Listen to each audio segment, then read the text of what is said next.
सास की शादी। जयश्री की शादी के कुछ साल बाद ही उनके पति इस दुनिया से चले गए थे। एक बेटा था रमित। अब जयश्री का पूरा ध्यान रमित पर ही था। जयश्री एक हॉस्पिटल में नर्स का काम करती थी और रमित की पढ़ाई और परवरिश के लिए पैसे भी कमा लेती थी, जिसकी वजह से रमित को कभी किसी चीज की कमी नहीं हुई। अच्छा स्कूल, कॉलेज, नौकरी और यूं ही साल बीतते गए। रमित की शादी भी हो चुकी थी। बहू का नाम था चारू। एक दिन चारू ने जयश्री से कहा, प्रमोशन हो गया है आपकी बहू का, आशीर्वाद दीजिए माँ। मेरा भी होता था, इसमें क्या बड़ी बात है।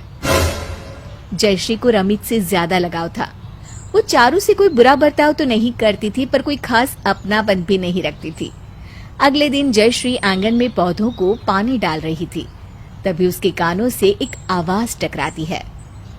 एक फूल तोड़ लूं क्या? जयश्री पलट कर देखती है और बस देखती ही रह जाती है। ये तो मिलन है। अब तुम इतने साल बाद? ऐसी तो हमारी कभी बात नहीं हुई थी कि हम इतने साल बाद कभी मिलेंगे नहीं। अब देखो, मुझे अच्छा लगा तुम्हें देखकर, लेकिन मेरे बेटे रमित ने तुम्हें देख लिया ना तो उसे अच्छा नहीं लगेगा। अच्छा, कहाँ है रमित? काफी बड़ा हो गया होगा बेटा। बड़ा भी और ताकतवर भी। पिटाई कर देगा तुम्हारी। उसकी माँ पे डोरे डालने आए हो अगर तो। तभी वहां रमित आ जाता है और मिलन से पूछता है, कहिए सर, क्या मदद कर सकते हैं आपकी? कहीं का रास्ता पूछना है क्या? नहीं, आना तो यही था। दरअसल मैं फूल लेने के लिए आया था, एक ले लूं क्या? हाँ हाँ बिल्कुल माँ, इनको फूल दे दो ना। रमित वहां से अपनी कार में बैठकर ऑफिस चला जाता है। मिलन एक फूल तोड़ के जयश्री को दे देता है। अभी जाता हूँ, पर ये बताओगी वापस कब मिलेंगे? कभी नहीं, अब मत आना। हमें साथ होना होता तो जवानी के दिनों में ही हो गए होते।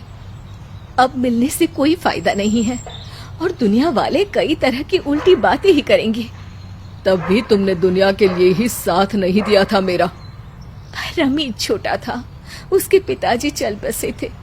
मैं उस पे ध्यान देना चाहती थी। अरे हम दोनों उस पर ध्यान दे सकते थे ना। औरतों के लिए बार बार शादी करना आसान नहीं होता। अब चले जाओ यहाँ से, इसके पहले कि कोई हमारी बात सुन ले। जयश्री को डर था कि कोई मिलन को और जयश्री को वहां देख ना ले, लेकिन उनका ये डर सच हो चुका था।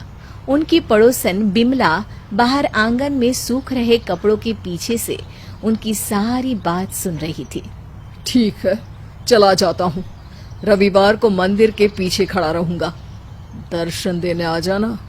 नहीं आऊंगी, और तुम भी मत आना। मैं इतने साल बाद आया हूँ, तुमको आना ही पड़ेगा। तुम रोक नहीं पाओगी खुद को। सालों पहले तुम्हारी बात मान ली थी, पर इस बार नहीं। मिलन अपना फरमान सुनाकर वहां से चला जाता है और पड़ोसन को अपना मसाला मिल जाता है। पूरे मोहल्ले में जयश्री और मिलन की बातें होने लगती है। बिमला पड़ोस में सभी औरतों के कान भर देती है। उड़ती उड़ती बात रमित के कानों पर भी पड़ती है। रमित गुस्से में तिल मिलाया सा बिमला के पास पहुंचता है। आपको शर्म नहीं आती? आप मेरी माँ की बदनामी कर रही हो। अरे रविवार को तुम्हारी माँ को बुलाया है उसने बेटा, मंदिर के पीछे। देख लेना खुद ही अपनी आंखों से। जयश्री को इस बात की भनक भी नहीं रहती कि उसकी पीठ के पीछे उसके बारे में कैसी बातें चल रही है। रमित भी जयश्री पर नजर रखे हुए था। विमला ने जयश्री के रिश्तेदारों तक भी ये बात पहुंचा दी थी। रविवार आ ही गया। जयश्री परेशान थी कि जाए या ना जाए। शाम हुई और उसने तय किया कि आखिरी बार वो मिलन को ये कहने जाएगी कि मिलन को उसकी जिंदगी से चले जाना चाहिए। जयश्री मंदिर पहुंचती है और जयश्री को देखते ही मिलन मुस्कुराता है। आ ही गई तुम। जयश्री कुछ बोले इसके पहले ही रमित बोल पड़ता है। और मैं भी आया हूँ, रुक साले। जयश्री रमित को देख के घबरा जाती है। मिलन वहां से भाग जाता है। रमित और जयश्री एक दूसरे को देखते हैं। जयश्री डरी हुई है और रमित शर्मिंदा। वो बिना कुछ बोले वहां से घर चला जाता है। रमित जब घर पहुंचता है तो चारू उससे पूछती है, मैं सो रही थी, तब तक आप कहाँ चले गए थे? और मम्मी जी किधर है? गुलछर्रे उड़ा रही है मम्मी जी। इस उम्र में न जाने किससे मिलने गई थी। अरे मम्मी जी के बारे में ये क्या अनाप शनाप बोल रहे हो? तभी जयश्री आ जाती है और पीछे पीछे रिश्तेदार भी। सही कह रहा है रमित, बेटा मैं गुलछर्रे उड़ाने ही गई थी।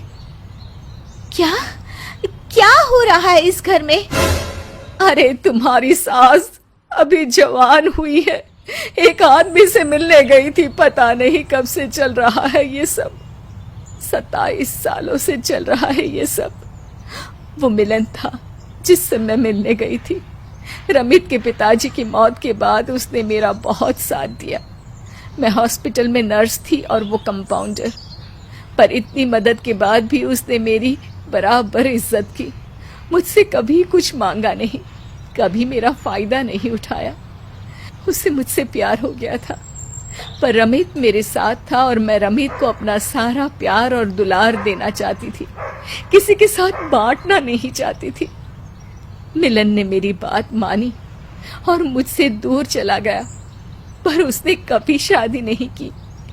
आज भी मैं उससे मिलने इसीलिए गई थी क्योंकि मैं उसे मना करना चाहती थी कि वो मुझसे ना मिले, ताकि मैं रमीत की जिंदगी पर ध्यान दे पाऊं।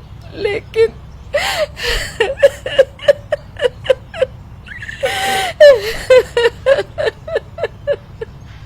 और रमित, तुम माँ के बारे में ऐसी बात कर रहे थे? सौतेला है ना, इसलिए मेरा होता तो शायद नहीं करता। ये क्या कह रही हो माँ जी? हाँ, हॉस्पिटल में एक औरत आई थी, कोई घर परिवार नहीं था और इसके जन्म के बाद वो चल बसी। मिलन को दया आ गई, उसने अपने घर ले जाने की बात की, लेकिन उसका कोई परिवार न होने के कारण हॉस्पिटल वाले राजी नहीं हुए। उसने मुझे और रमित के पिताजी से रिक्वेस्ट की और वो बच्चा रमित आज मुझसे ही। सब चुप थे। रमित को भरोसा नहीं हो रहा था। तभी चारू को पता नहीं क्या सूझा और वो बोल पड़ी, मैं इस घर में नहीं रह सकती। देख रही हो माँ, आपकी हरकत की वजह से जा रही है ये भी घर छोड़कर।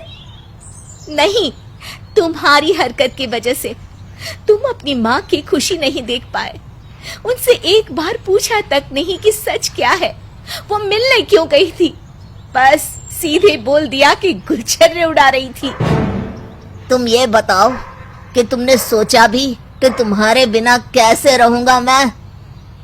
और तुम्हारी माँ, वो कैसे रही होंगी अपने पति के बिना इतने साल? हर इंसान को किसी के साथ की जरूरत होती है। पर मैं क्या कर सकता हूँ माँ के लिए? मुझे इस घर में रखना है तो इस घर में एक शादी होगी मम्मी जी की, उस आदमी के साथ जिससे माँ मिलने गई थी। वरना इस घर में जैसे सासू माँ अकेली रह रही है, तुम भी रहकर देखो। बहुत मनाने पर भी चारू मानती नहीं और रमित को माँ की शादी के लिए मना लेती है। माँ बहुत मना करती है, मगर चारू की जिद के आगे किसी की नहीं चलती। रमित सब रिश्तेदारों को बुलाता है।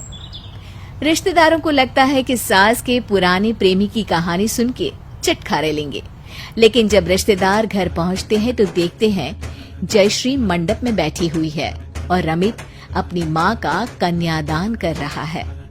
तुम नहीं होती तो मैं अपनी माँ का अकेलापन और दर्द कभी समझ नहीं पाता। एक औरत दूसरी औरत के दर्द को समझती है, इसीलिए मैं मम्मी जी की शादी करवा पाई। अब ये बताओ, इनको हनीमून पर कहाँ भेजना है? उम्र के हिसाब से तो वृद्धाश्रम भेजना चाहिए।